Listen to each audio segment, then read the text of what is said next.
எங்க முதலாளி நல்ல முதலாளி அப்படின்ற மாதிரி தாங்க இவரை பாராட்டி ஆகணும். மண்ணிலே ஈரமுண்டு, முள்காட்டில் பூவும் உண்டு.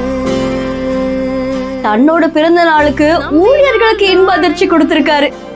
உள்ளுறுதி காண்பதுதான் பூமியிலே உன் உயரம், எண்ணம் செயலாகிவிட்டால் எல்லாமே. அட அட அந்த மனசு இருக்கே, அடடா இதாங்க சொக்க தங்கம் அப்படின்ற மாதிரிதான் இப்ப இந்த வீடியோ பார்த்த பலரும் நெகிழ்ந்து போயிருக்காங்க.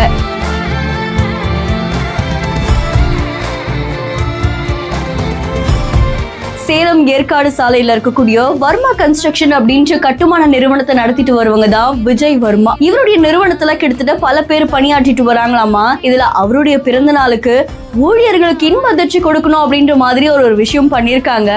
எஸ், அவருடைய ஊழியர்கள் காலையில பணிக்கு வந்திருக்காங்க. அப்படி வரும்போது விஜய் என்ன பண்ணிருக்காருன்னா கிட்டத்தட்ட 1 லட்சம் மதிப்பு இருக்கக்கூடிய 10 வாகனங்களை அவங்களுக்கு வாங்கி கொடுத்திருக்காங்க. பார்த்த உடனே அந்த பணியாளர்கள் ஷாக் ஆயிட்டாங்க. எங்களுக்கு அப்படின்ற மாதிரி அதிர்ச்சி ஆயிருக்காங்க. அவருடைய பிறந்த நாளுக்கு நல்ல வேலை செய்யக்கூடிய 10 ஊழியர்களுக்கு இந்த பரிசை கொடுத்திருக்காங்களாமா. அண்ட் இந்த விஷயம் பலரையும் நெகிழ்ச்சிக்குள்ளாக்கி இருக்கு. அந்த பணியாளர்கள் கிட்ட அந்த சாவியை கொடுத்து அவங்கள சந்தோஷப்படுத்தி இருக்காங்க. இதை பார்த்து பல பேர் நெகிழ்ந்து போயிருக்காங்க. நிச்சயமா இப்படி ஒரு முதலாளி கிடைச்சதுக்கு கொடுத்து வச்சிருக்கணும் அப்படின்ற மாதிரி தான் இந்த வீடியோ வைரல் ஆயிட்டு இருக்கு. இந்த வீடியோ தொடர்பான உங்களுடைய கருத்துக்களை கமெண்ட்ல சொல்லுங்க. இன்னும் பல இன்ட்ரெஸ்டிங்கான வீடியோஸ்க்கு பிஹைண்ட் ஃபாலோ பண்ணிக்கோங்க. குட்டி போலே சுயமின்